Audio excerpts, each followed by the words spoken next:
Hello there. Let's take a moment to talk about something we all think about money.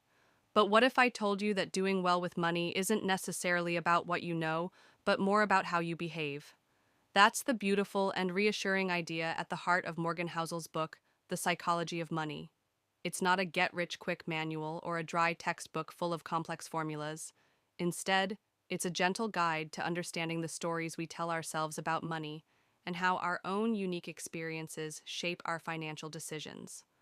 So, let's walk through some of the key lessons together. First, and perhaps most importantly, is the idea that behavior is far more powerful than knowledge. Think of it this way: you might know exactly how to choose a perfectly healthy, nutritious meal, but that doesn't stop you from sometimes craving a scoop of ice cream. Finance is the same. We all know we should save more and spend less, but our emotions, like fear or excitement, often take the wheel. The real battle isn't about understanding the math, it's about mastering your own mindset. This leads us to a wonderfully simple yet superpower-like habit: the importance of saving. Saving money isn't just about giving up things you love today, it's about purchasing something incredible for your future self: options, flexibility, and peace of mind. When you have a healthy savings cushion, you have the freedom to wait for a great opportunity, to walk away from a bad situation, or to simply sleep better at night, knowing you can handle a surprise car repair or a sudden job change. It's the armor that protects you from life's inevitable surprises. Now, what do you do with those savings? You let a magical force called compounding do its work. Imagine planting a tiny seed. For the first few years, it seems like nothing is happening, but beneath the soil, roots are spreading. Then one day it bursts through and grows into a massive, sturdy tree. Money works the same way. It's not about finding one magical investment that doubles your money overnight. It's about consistently putting a little bit away and giving it decades to grow quietly in the background. The most successful investors are often just the ones who are too patient to interrupt this amazing process. Of course, the path is never perfectly smooth. This is where we talk about risk. We often think of risk as a spreadsheet number, but it's so much more personal. The biggest risk isn't necessarily losing money, it's being forced to sell your investments at a bad time because you needed cash for an emergency, or it's taking a gamble that keeps you awake at night with worry.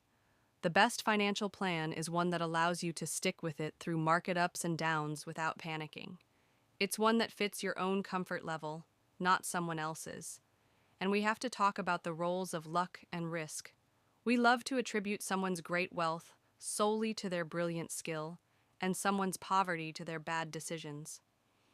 But the truth is, luck plays a huge role in every success story. The opposite is also true. Sometimes smart people with a solid plan get knocked down simply by being in the wrong place at the wrong time. Recognizing this makes us less judgmental of others and more humble about our own successes. It reminds us that not all outcomes are directly tied to effort, and that's okay. Which brings us to our final and perhaps most vital ingredient: patience. In a world of instant downloads and next-day delivery, we expect our financial goals to happen just as fast. But wealth building is the ultimate slow cooker recipe. It's a long game practice fueled by consistency. It's about making reasonable choices you can stick with for 30 or 40 years, not dramatic moves you can only sustain for a few months. So, what's the ultimate takeaway?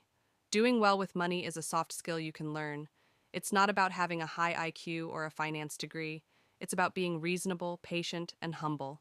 It's about spending less than you earn, saving the difference, and giving those savings a very long time to grow. It's about building a plan that lets you sleep soundly, knowing you're prepared for whatever tomorrow may bring. You don't need to be a genius, you just need to be consistent. Start where you are, be kind to your future self, and let time do the heavy lifting.